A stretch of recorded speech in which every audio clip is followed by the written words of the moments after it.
You take the first finger. You want to point it up towards the front tip of the ball. What about our palm? We never talk about the palm. The palm doesn't do the throwing. The palm has no fingers. Yeah, some coaches that come up, they'll try to put a pencil through there. It doesn't matter. We don't talk about the palm. The palm doesn't throw the ball, but that's how you try to hold it. Kid Bradshaw, you know, when he played, he had that thing clear up to there. All right, here's the first drill. This is the throwing sequence from absolute scratch. You're on both knees.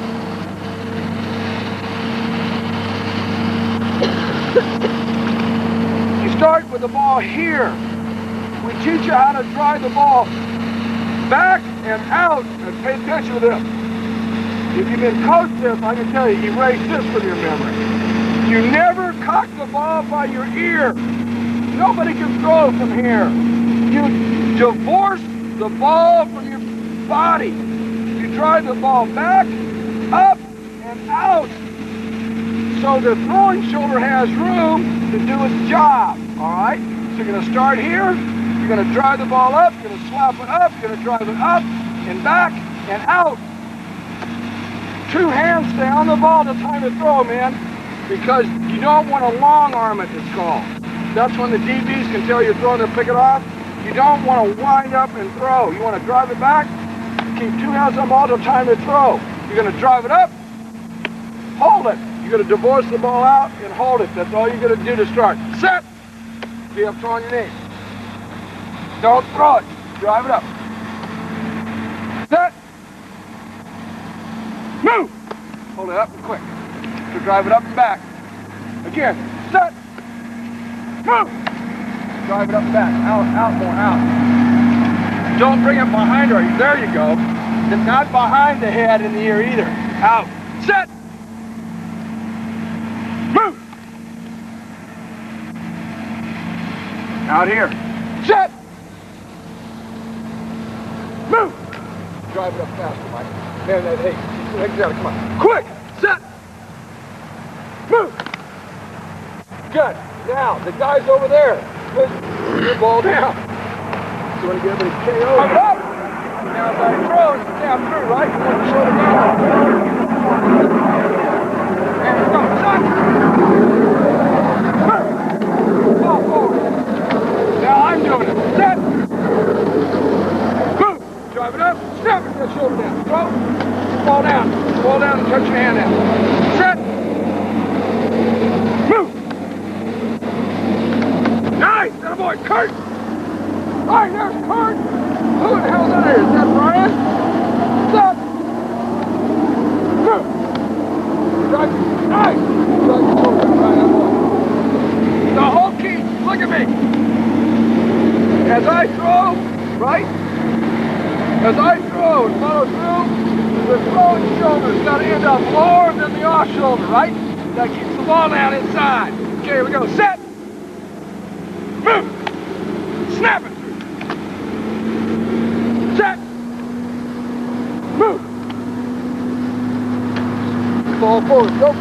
Good. Drive that shoulder down. Move! Just wind up, Mike. You want to bring it back. Look, it's coming here at all ages. Quarterback can come on back, right? He'll set to here. Then he's got to reload, it's called. He's here. Then he's got to come to here. I already have it there. As I'm heading back, as I'm set, it's already back. Just boom, it's gone. So set. Move. Drive that shoulder to the ground. Set. Move. Drive it in. Attaboy. Kyle. Set. Move. Got to just bring it back just a little bit. You got a nice arm, got the nice shoulder. All right, Steve? You got to drive it back here to start more than that. Yeah. Drive it back. Set. Don't be concerned about that. Set. That's torque. That's called torque. That's the ball. You go about. Set. Move. Torque. Good. Set. Drive it down. Good. Set. Move. Whip it. Now, just back up a tad. Move. Whip it. Attaboy, Kurt. Follow through. Hey, follow through. I want you to hang all the way down until I fall on the ground. Set. Move. Whip it. Don't throw darts, right? Set. Move. Whip it. That boy, Mike. Mike, try to bring it out. Just a little bit of the hip still. Set. Move. Whip it. That boy, Kyle. Set. Move. Whip it. Boy, Jim, can you feel it? Feels better back there now, right? Guys, look at me. If you were never taught this in your life, if you played in Pop Warner, then high school, college, and the pros, you would instinctively, as you set up, you would instinctively, every year, you'd bring the ball out further and further, out and back. So the throwing shoulder has room to do its job. That's really important. Set. Move. Kyle, you're coming behind. Look at me, Kyle. You're trying. Move! Whip it! Woo! Just look. Nice throw. Nice throwing action now, okay? But you've got That's to the biggest ball they made. So you want to throw it. You stop it. 2001. Bring it all. Hey, it's like you pull the hammer back on the boot. Whip it. Nice shot. Set. Move. Whip it. Don't bring the ball behind your head now. Okay, it's out, okay? Because you know what happens? Then you got to torque around and throw it. Set. Move. Whip it.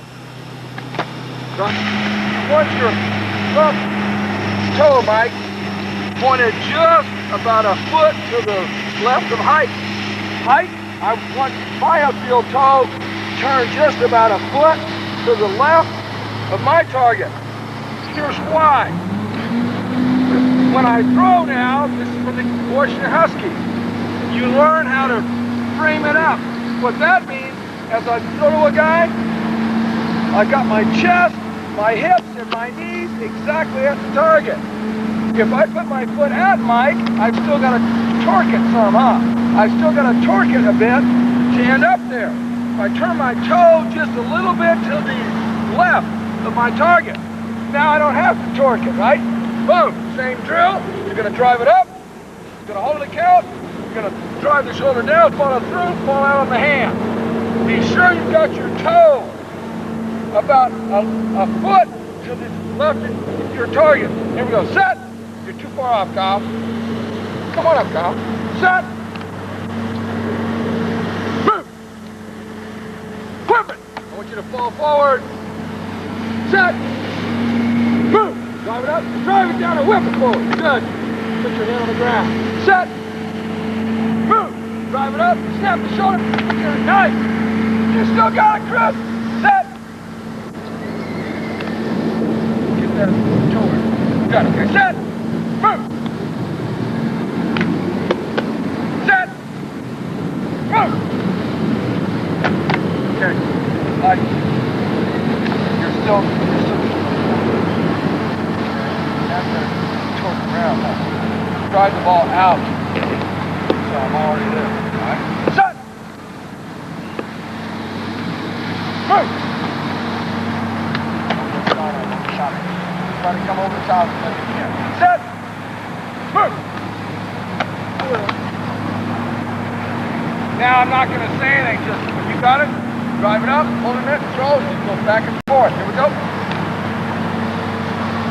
Drive your shoulder all the way down, Mike. You got to keep the ball hanging on. All right.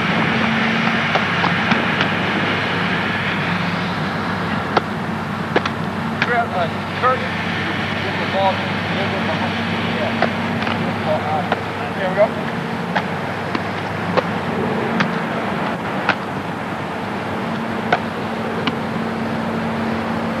Not concerned about throwing hard so much as driving that shoulder down and following through, all right? Fall forward. A time passing game. You throw on sprint out when the guy's open. So as I turn the corner, I've got to be able to throw off either foot. That's why we have you change feet. Now, be sure your right foot is just to the right of the target.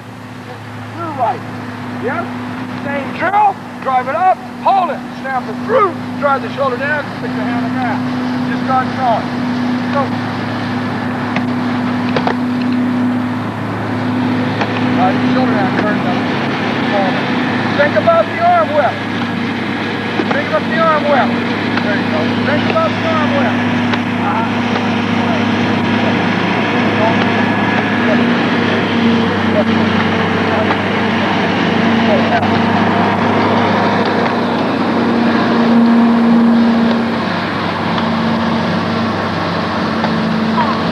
Wind up, Tom. You have to use the bigger ball now, but that's okay.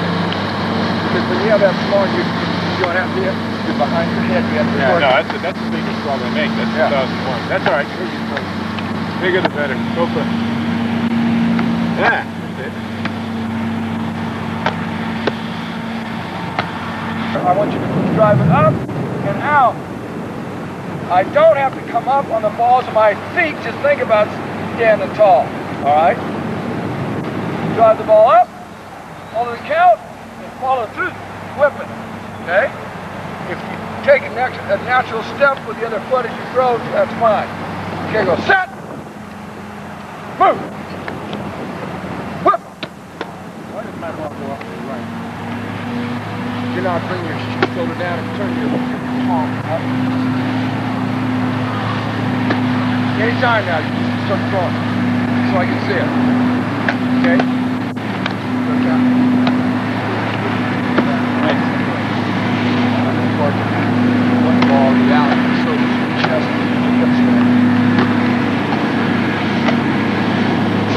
Nice, just bring the ball back a little bit more outside, all right? Keep that left of the target. Just left of it.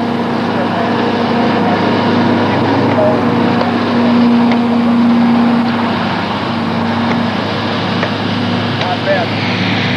Ball up.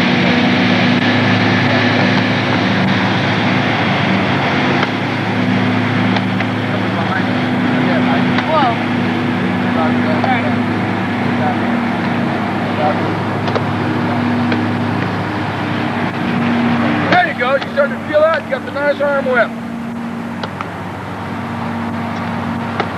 Kyle, don't step with your action when I got to throw off either foot. Now, take your right foot, put it just to your right of the target.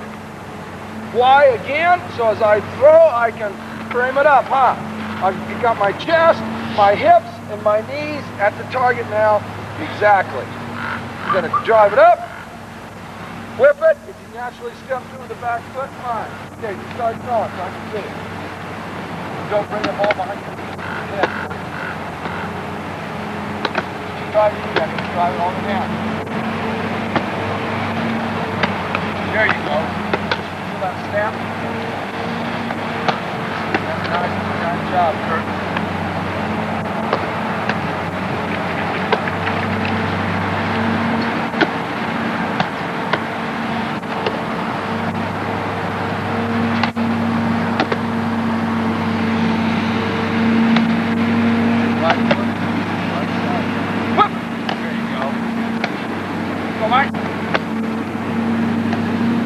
Mike, you want to try to drive it back just a tad more. Look, just like you pull the hammer back with the pistol out.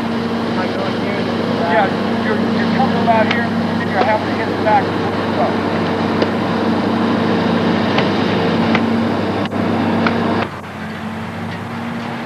This is to teach you, irregardless of what's happened to my lower body. Yes, I have got to get my hip and shoulders at the target. Here's the drill. You drive here. You have the ball here. As you drive it up, you twist. Twist. Drive it out and back to your target. Then throw, and you really got to drive the shoulder down or it'll fly all over the place. Whoop. Okay? So it's one guy at a time throwing. Drive it up as I twist. Drive that shoulder down. Drive it down. There you go. Drive it down. Twist through. Don't be in a hurry here. Twist and throw. Keep the ball out. Nice. Oh boy, Kurt. Up. Didn't drive the shoulder down hard enough, huh? You can always tell, huh, that these balls going to sail on you. There you go. Drive that shoulder down. Drive it down. Oh, you didn't drive it down. It was high. Drive it down. Okay, I drive that shoulder down. Look. Right turn. Gotta drive it down. Arm whip. Twist. Go. Twist. Hey, you're still getting the ball here. Get it out. Out back. Out back.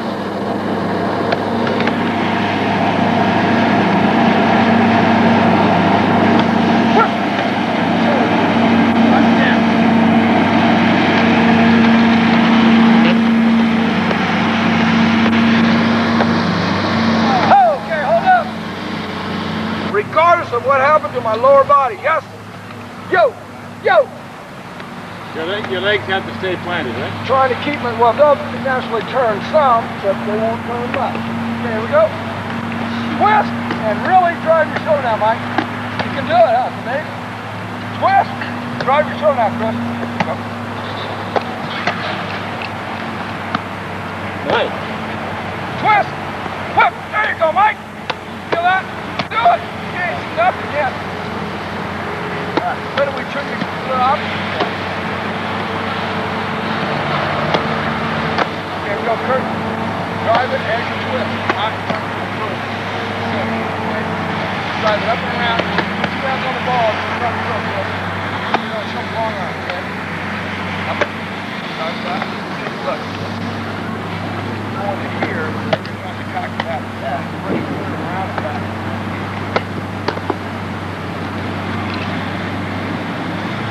UCLA drill number 375. Twist. Go, Kyle. Good twist. Whip. There, boy, Kyle. Bring your shoulder down more harder. Okay, good faster. Didn't drive your shoulder down, huh? Never failed. Whip. Twist. Twist. Shoulder. Good. Just to pay off someday, you won't throw intercept. Oh. Turn the other way, me. Okay. Look up. You'll be so jacked up, you can throw. Hey, you know what? This stops you from ever getting in the game where you panic just throw it up, right? Your lower body doesn't matter. You got the hips and shoulders at the target. There you go. It should feel tough. But you want to get your hips loose, it will do it, huh? You will be loose. Whip it. There you go. That's good shoulder action right there. You're going to have to really whip it.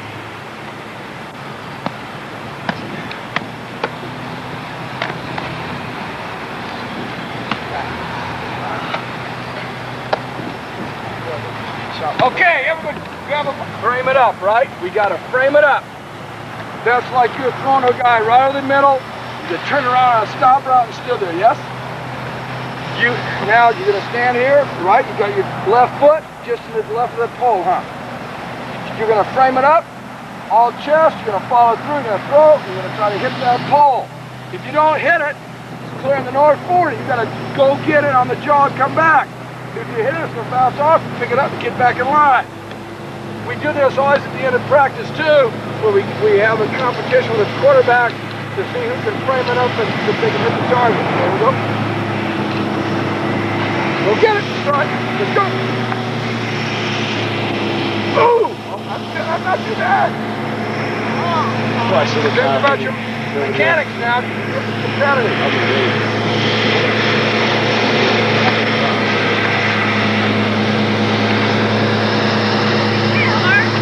Get your left foot just outside that pole to the left. Oh! Right. Oh! The coach! That's why you coach, man. Yeah. I can match that. You lean into it. Money. You know why you missed? Hey, your toe is over there. You're one of those idiots. You friend it up nice, huh? Hey, get your left foot just up. Already have it up. As I throw, foot up, just to the left of the coach. Already up, right? As I throw, I'm going to drop the knee, right? Got my chest, hips on the target. Snap through, step across with the other foot. All right? Go. Just frame it up. Each guy will throw a couple times and step out. Yep. Follow through, go a couple times. 3 times and out. Get 3 times and out. Make sure you get a good shot of their feet. Get the left foot up to the left of the target.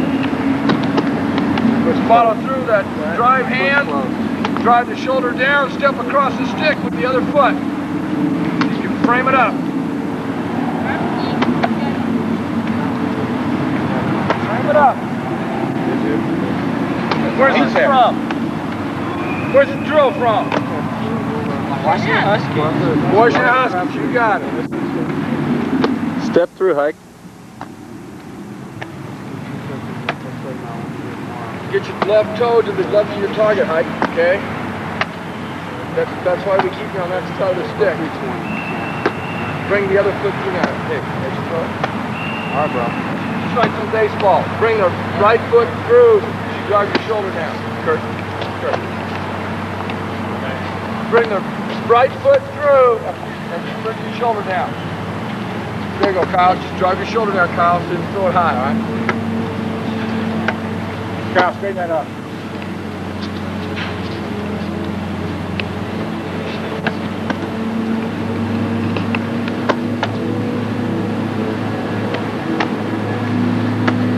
Drive that shoulder down, step through your right foot.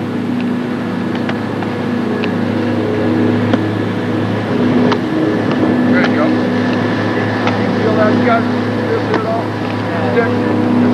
Yeah, it's good. Go to the ball over. Take it. Right ball.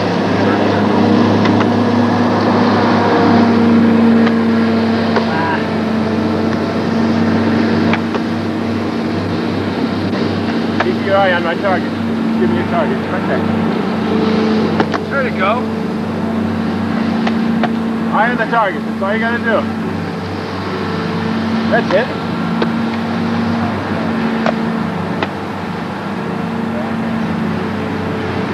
Drive that other foot down.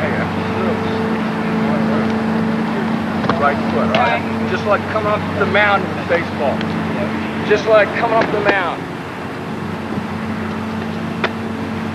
That's it.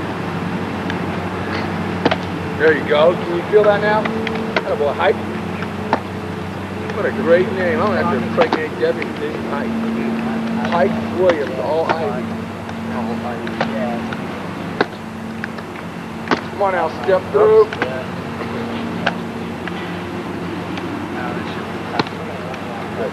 You guys use the sticks up to the rim. You got to show them this, huh? Your shoulder right towards the window.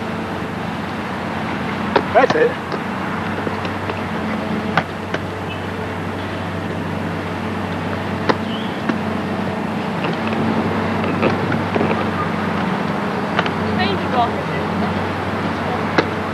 All right, stop.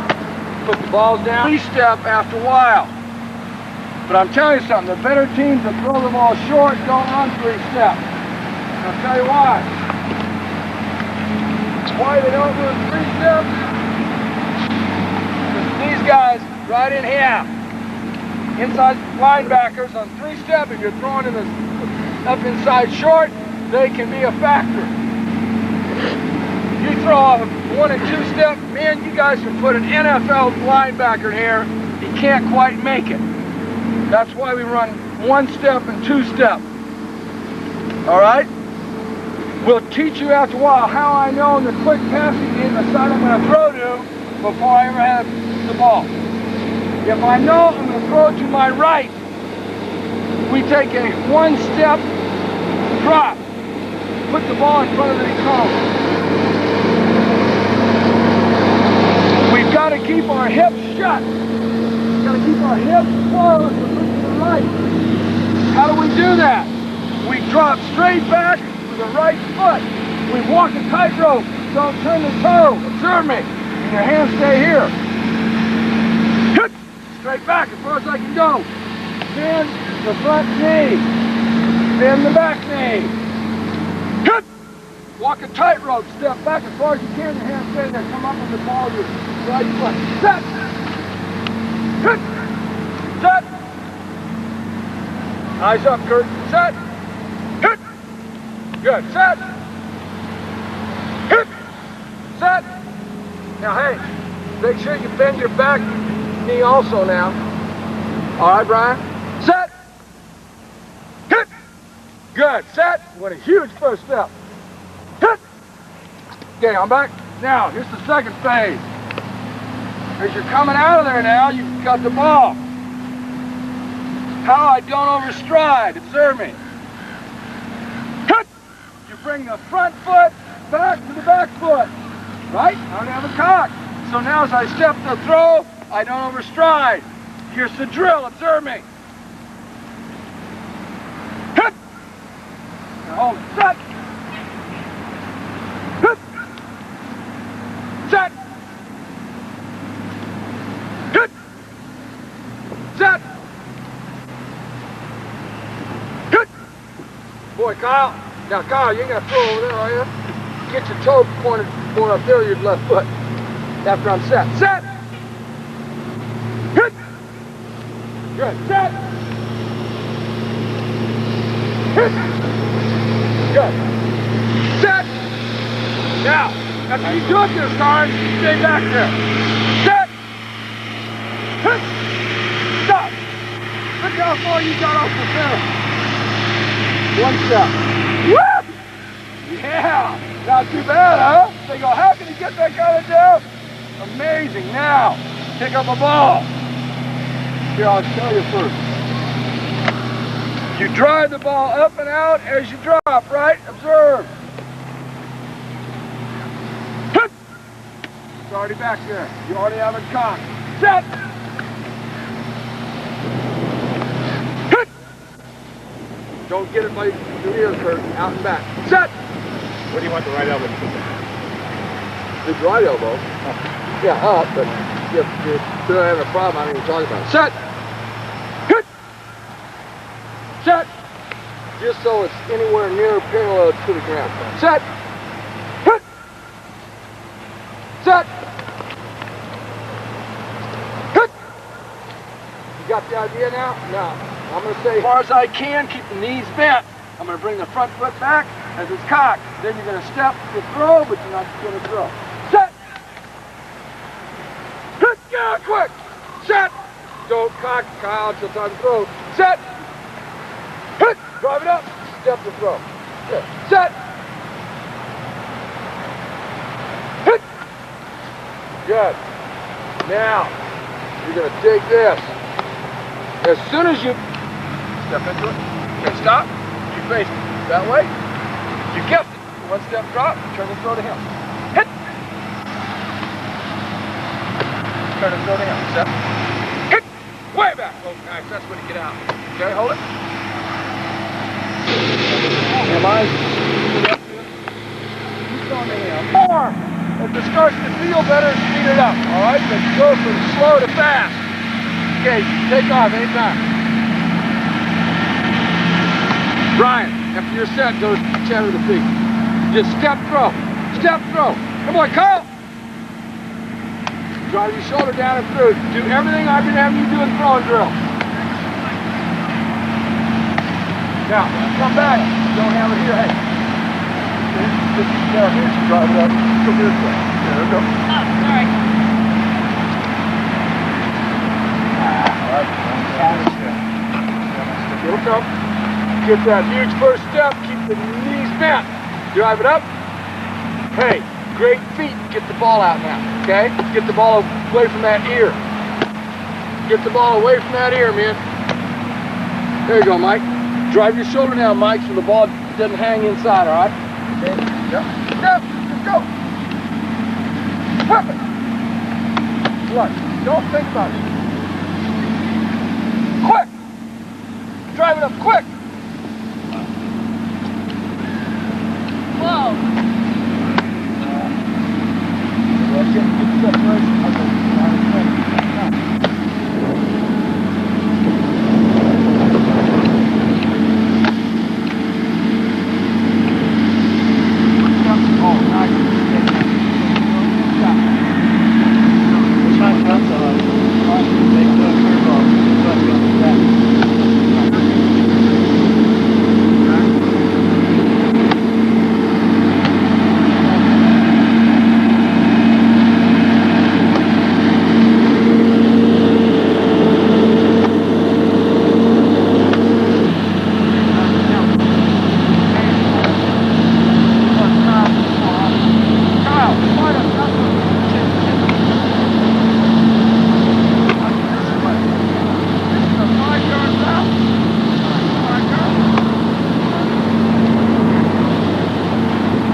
Hey, you know, hold the ball, you got to throw on this. This happens quick. Kind of nice. You almost have to have an old line. There's a split line.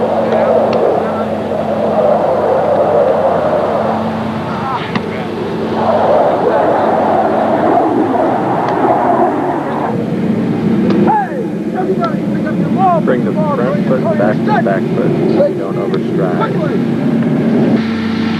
To get our hips open. If you can dance, you can throw left. Watch me. I know I'm throwing left. Two-step drop. Huge first step with your left foot going straight back, yes? Hit! Way back and hold it. Hit! Far back as I can take it. Set! Put the ball down, Kyle. Set! Hit! Walk it tight. Don't turn your toes. Straight back. Set! Keep the front knee bent, the back knee bent. Set! Hit! Reach back! Set! Extend the balls to your feet. Height, stay off the heel. Set! Hit! Straight back. Set!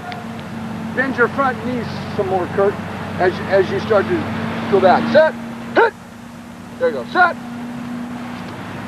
Hit! Set! Hit! Okay, bring the second step back. Your hips will be open to throw to the left. Observe me. Hit! 1, 2, cock it up, and the hips are open.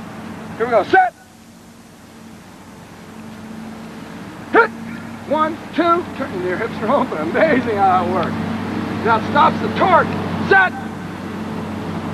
Hit! Hold it. Look at that to it. Go again, and then after you're there, I want you to hold still. Set! Hit! Stop. Hold still. Look at your feet. Where you throwing the ball? You gotta have that shoulder. Look, right. On the second step, take the right toe that way. Observe me. Straight back, turn it right, and you're there now. Straight back to the first step. The second step, turn the toe to the right. Your hips are open. Set. Move. Amazing. Set. Hey, it'll feel awkward at first, boys. You get 2 step down, you'll shoot your eyes out. Set. Hit. Set. Hit. Pick up a ball. When you start to do on the balls, your feet take a throw. Put your hand on the ball. Set. Hit. There you go. Set. Hit. There you go. Set. Hit. Huge first there. Can you feel that? You're rocking up a little bit. There you go. Yeah, you guys are doing a good job, man. Set. Hit. Kyle, rock up. Stay up on those feet. Set. Hit. Is it okay if we help use the ball to help? Yeah, it's gonna happen so fast. Good.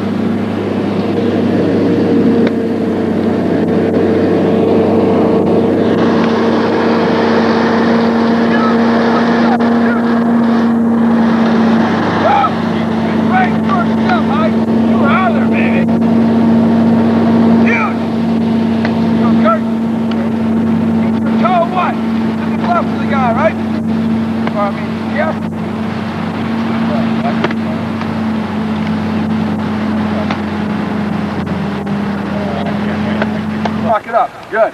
Set. Turn that instep down and in, Kurt. That'll stop you dead. Set.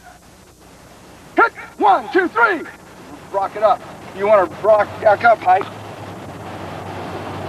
3-step drop. 1, 2, 3. Rock it. Bring the back foot up to the front foot, so I don't overstride as I throw. Set. Hit. 1, 2, 3. Think super quick. Your final 2 steps, right? 3-step drop. Think super quick. The final 2 steps. We tell our guys that instead of telling them to take what? 1, 2, 3. Rock it up. Good. I want to see your hands swaying now at your sternum as you do it. Set. Eyes stay straight up the field the whole time. Set. Hit. 1, 2, 3. Attaboy, Kyle. Turn that instep down though, Kyle. Pick up a ball. 1, 2, 3. Attaboy. Now don't have it here when you end up. It's out and back, because I'm throwing. Okay? Set. Hit. Longest first step. Think super quick your last 2 steps, right? In any pass drop over 3 steps or more. 30 pass, 3-step drop. Set. Hit. 1, 2, 3. Don't start to slide on me, Kyle. Okay, you step straight back first. Walk the tightrope. Set. Hit. 1, 2, 3. More action here, Mike. Sway it. Sway it good. And then on my 3rd step, take me. Set. Hit.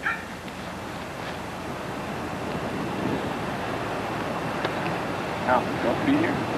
No. You ever been coached, put the ball by your ear? Drive your shoulder now. You get an instep plan. I love it. Hey, look. Turn your instep down in, Mike. That'll stop you dead.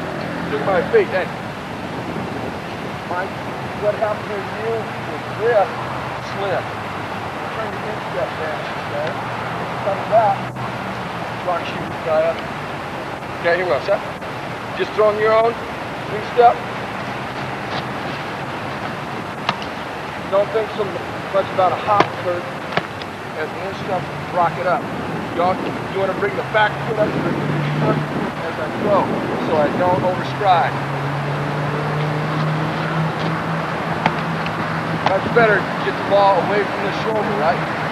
So the throwing shoulder doing the job. Nice hand action. Hey, super step.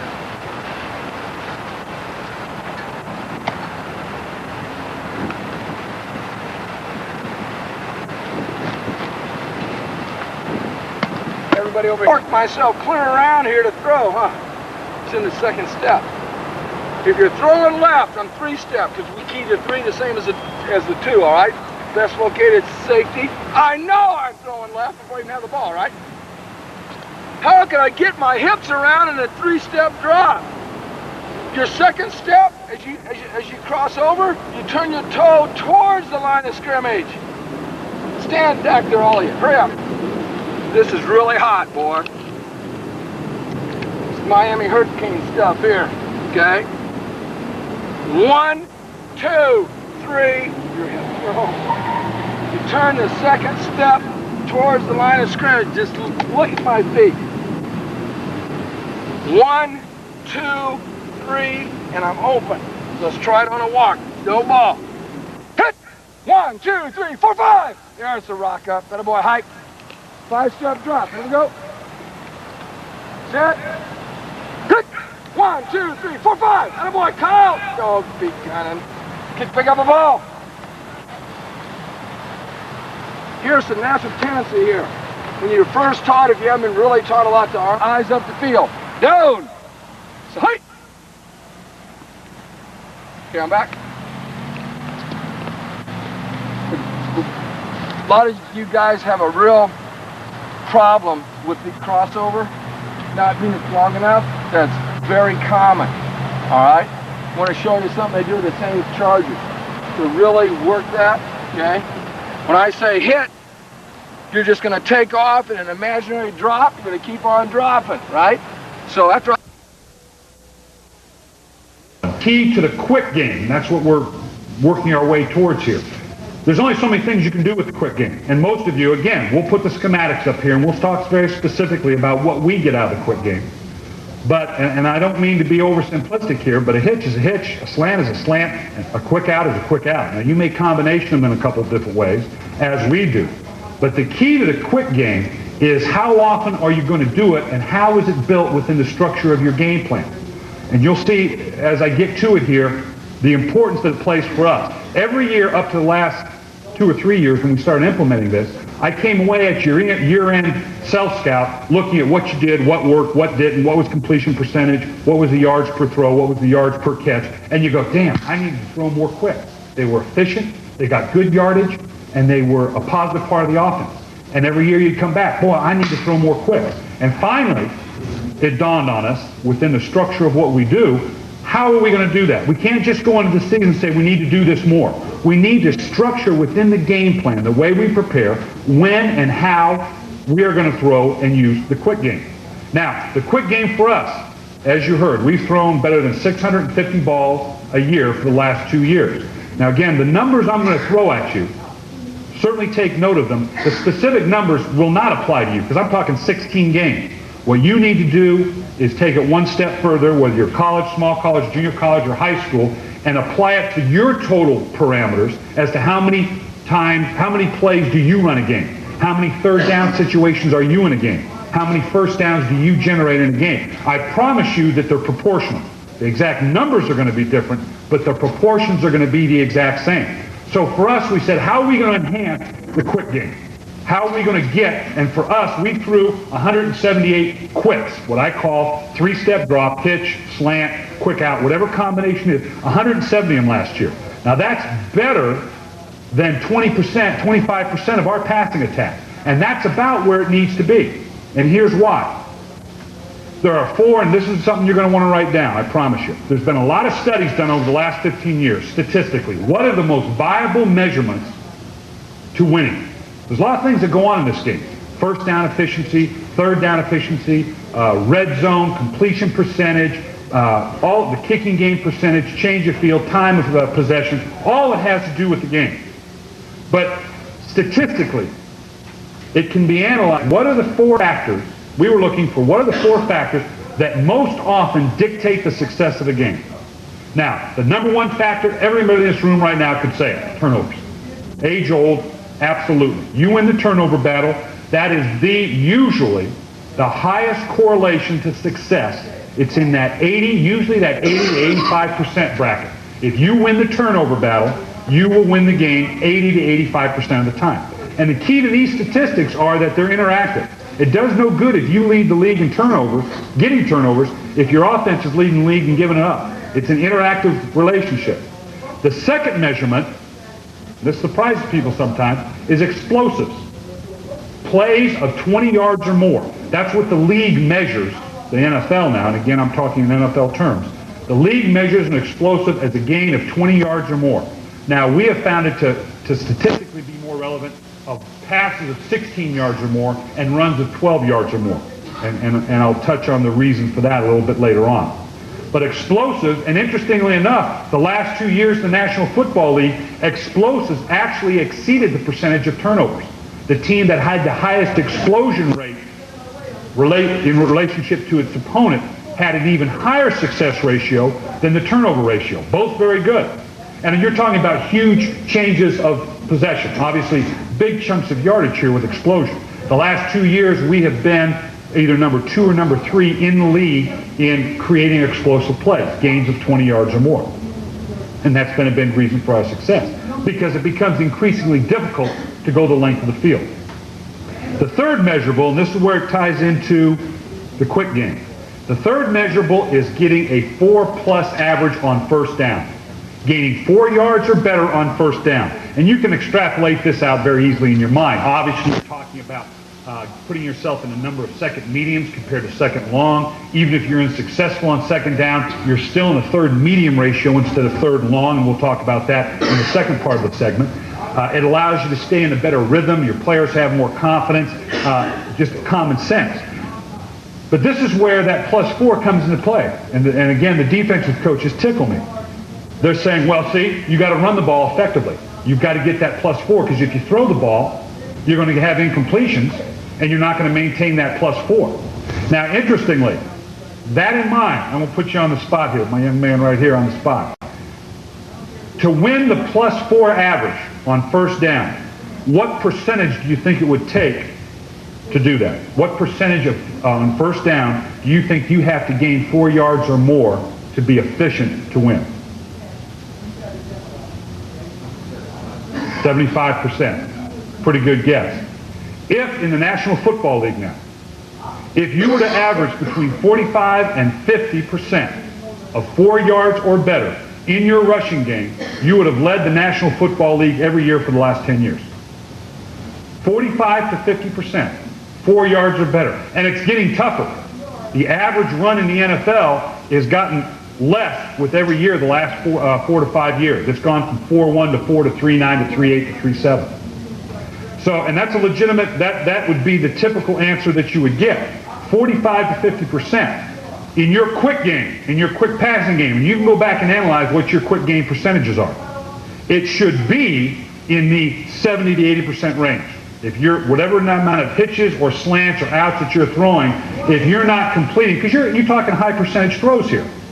Quick release, wide open receivers, guys coming across the field, fairly easy throw compared to some other throws for your quarterback. And whatever system you're using, if you throw quicks at all, they're probably a viable part of your game. So now you can just see right here that measurable statistic, number 3 on the list, 4 yards or better. Rushing, if you're really good rushing, 45 to 50%, but you're talking 60, 70, 80% in the quick game. So you get where I'm going with this? The quick game, in enhancing that third most important measurable probability to success, gaining 4 yards or better on first down, becomes vital. And that's what our approach is. That's how important it is. Now, the fourth measurable, just so you have, and it's not for discussion today, obviously, that's another clinic or another tape or another book, is red zone efficiency. It's converting points in the red zone when you get there. I'm not talking about touchdowns necessarily, would like that. But the team that will convert the highest percentage of scores when they get into the red zone is the fourth highest correlate to winning. Perfect example of that was 1993, before we had Warren Moon, we had Jim McMahon as our quarterback. We were not a particularly dynamic offense. We had won the division before in 1992 with Terry Allen, an excellent offensive line, 5th best rushing team in the league. Terry Allen blows a knee in training camp. We lose 3 of our 5 offensive linemen to free agency. Terry Allen's backup breaks his hand in Berlin in a game we played over there, an exhibition game. He's gone for the year. Robert Smith, who was a rookie, caught every childhood disease known to man as a rookie and played only 3 games for it. And Jim McMahon was gone for 5 games, as had been Jim's history. So the point I'm trying to get to is we weren't real great offensively, but we did go to the playoffs. We won 4 of our last 5 games against 4 playoff teams, 3 of which were division champions, to get into the playoffs. And we did it because we had 3 of the 4 measurables. We led the league in turnover ratio. We were not very explosive, but we were second in the league in +4 or better efficiency on first down, and we led the league in red zone efficiency with 96%, which no one's come close to in even the last 5 years. And that had a lot to do with a good field goal kicker, and it also had to do with being very careful with the ball when we got in the red zone, and obviously playing some pretty good defense. So, where are we getting at with this? Trust me, we're getting there. Here are some numbers to look at, and you'll see where I'm getting with this. Just have faith with me here a little bit. I pulled out a couple teams with different styles of plays, AFC, NFC, and the numbers themselves are really insignificant. That's for another discussion. But you can see in the open field in the red zone, broken it down and distance-wise. And the thing I want you to recognize is, again, not so much the totals, because they'll only apply to you so much, and the ratios will change for you, but how consistent each of these levels are. And it doesn't change from year to year.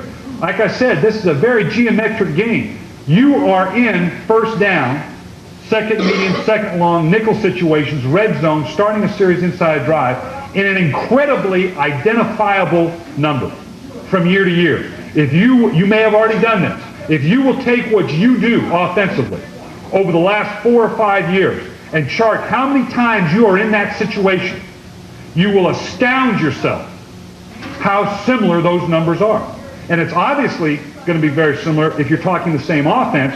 What I'm trying to show you here is different styles of plays, different divisions, different conferences, different levels of ability and offense, and the number of times you're in these situations, give or take a play per game, is incredibly similar. The point I'm trying to get at is you can identify how many times you're going to be in any given situation in a ball game. Now, here let's look at Stanford again, just to take it down to another level at the collegiate level. Here we're 3 years at Stanford.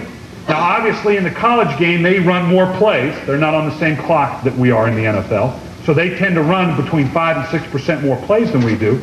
But again, the percentages and the time you're in it isn't the point to be made right now. The point is, again, look how consistently you are in the same situation the same number of times. So one of the first keys you have to do is identify what are the parameters I'm talking about for my offense. How many times am I in first down in the open field? How many times am I in first down in the red zone? How many times can I be there in third down? What are my second and long, second medium ratio? And here's what I'm getting at, and the reason for it. Given those numbers, where we start with our game plan, and there again, this is a different discussion, but it's going to make my point. We're in first down between 20 and 25 times a game in the open field. These are open field ratios. So that means in the first half, I'm going to be in that 10 times. I'm going to be in second long 10 times, second medium 5 across the board. So in a half, I'm roughly going to cut that in half plus 1 if it's odd. Obviously, if I'm in there 5 times a game, second medium in the open field, cut it in half is 2.5, got to move up, so I'm going to have 3 plays in my first half. Now, this is the ratio we would use. We'd like to be balanced, even though we throw the ball as much as we do. The numbers down here, that's up to you. Sometimes guys look up and go, well, that's all great, coach, but I don't want to run the ball that much. I don't want to throw the ball that much. That's not the point. If you want to run the ball all 10 times, do it. Whatever fits your ratio, I'm not here to tell you to throw the ball more. I'm not here to tell you to run the ball more. I'm telling you to identify the number of times you are in a given situation and decide before the game what it is you want to get done and what it is you think you are. Now, for us, we want to break that up evenly between run and pass. Obviously, on first down, I want to present that balanced look. Of the 5 passes, this is the ratio I'd like to have. And this will change from week to week. One week I'll say, no, I think we need a few more quicks. No, we're going to run the ball a little bit more this week. It's going to be more play action. Whatever these ratios and whatever you do, maybe you don't run dropbacks. Maybe you do nothing but the quick game and the play action or sprint out. Whatever it is, identify it. For us, that then breaks my openers, that mythical or magical Bill Walsh, Joe Gibb, 25 openers. This is how we start with it. I can't go into the game. I have a tough time analyzing an opponent and going, what 40 passes am I going to throw? But I can identify what's the best starting 8 dropbacks, 3 quicks, and 5 play actions I'm going to throw and build from there. And that's where I start every week. Now, the point being, getting eventually around to our topic, is the quicks. I am going to design in my opening sequence in the first half, in the open field, a minimum of 3 quicks. And they'll be based on formationally, my run formation, certain things, mainly as a balance to the other things that I'm doing.